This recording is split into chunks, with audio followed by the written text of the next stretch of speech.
Hello friends, எல்லாம் எப்படி இருக்கீங்க? நீங்கள்லாம் நல்லா இருக்கீங்கன்னு நினச்சி இந்த வீடியோ ஸ்டார்ட் பண்ண போகிறேன். இன்றைக்கி ஒரு ஹெல்த்தியான பிரேக்ஃபாஸ்ட் கொண்டு வந்திருக்கேன். கருப்பு உளுந்து பயன்படுத்தி கின்வா பயன்படுத்தி நான் ஒரு சாஃப்டான இட்லி செஞ்சு காட்டுறேன். அது கூட காரசாரமாக ஒரு சட்னி, கேபேஜ் பொரியல், கொள்ளு சுண்டல்.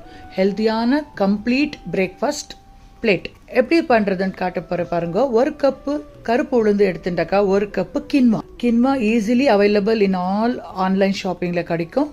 ஒரு கப் கருப்பு உளுந்து, ஒரு கப் கின்வாக்கு ஒரு டீஸ்பூன் அவ்வளோ மெந்தில் சேர்த்துட்டு நல்லா 3-4 தடவை கழுவிட்டு ஒரு 4 to 5 hours அது நல்லா ஊறு வரணும். காலையில் நீங்கள் நெஞ்சாக்கா சாயந்தரம் நீங்கள் அரைக்கலாம். மிக்சி ஜாரில் கூட அரைக்கலாம், கிரைண்டரில் கூட அரைக்கலாம். இது உங்களோட கம்ஃபர்ட்டில் பார்த்துட்டு அரைச்சி எடுத்து வைங்க. பாருங்க, நான் மிக்சி ஜாரில் தான் அரைச்சின்னு இருக்கேன். நைஸாக அரைப்படணும். அதுக்கு தேவைப்பட்ட உப்பு சேர்த்துட்டு நல்லா ஒரு ரவுண்டு கையால் மிக்ஸ் பண்ணிவிட்டு ஒரு ஓரமாக வச்சுடுங்க. ஹோல் நைட் அது ஃபர்மெண்டேஷன் ஆகணும். காலையில் திறந்து பார்த்தாக்கா அவ்வளோ நல்லா புளிச்சு வந்திருக்கும். சூப்பராக ஃபர்மெண்ட் ஆகிருக்கும். இப்படி தான் ஆணும் இட்லிக்கு. அப்போ தான் நல்லா சாஃப்டாக வரும். இட்லி தட்டுக்கு எண்ணெய் தடவிட்டு இட்லி குக்கரில் ஒரு பிளேட்டு நான் வச்சுட்டு இருக்கேன். Super breakfast almost ready.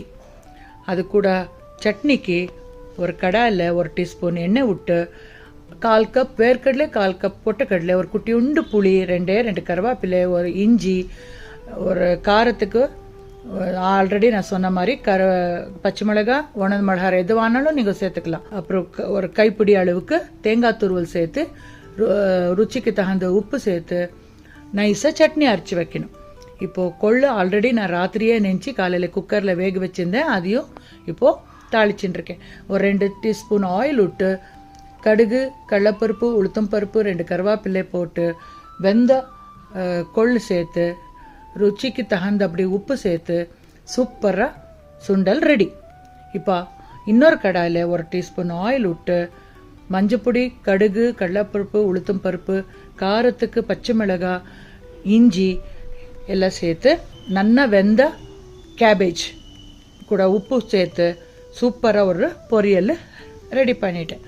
So இப்போ கம்ப்ளீட் எல்லாம் ரெடி ஆச்சு. பாருங்கள், இட்லி எவ்வளோ சாஃப்டாக வந்திருக்குன்னா நீங்கள் செஞ்சு பாருங்க, உங்களுக்கே தெரியுறது. இப்போது பிளேட்டில் ரெடி பண்ணிட்டுருக்கேன். 3 இட்லி, காரசாரமாக சட்னி, கேபேஜ் பொரியல், கொள்ளு சுண்டல். எவ்வளோ நல்லா வந்திருக்கு, எவ்வளோ ருச்சியாக இருக்கும்னு நீங்கள் செஞ்சு பார்த்தா தான் உங்களுக்கு தெரியும். நான் வாயில் சொல்கிறத விட நீங்கள் பண்ணி பாருங்கள், உங்களுக்கே கண்டிப்பாக பிடிக்கும். ஹெல்த்தியான ஃபுட்டு சாப்பிடணும்னு கேட்டுக்கிறேன். திருப்பி வேறு வீடியோவில் சந்திக்கலாம். Until then, take care.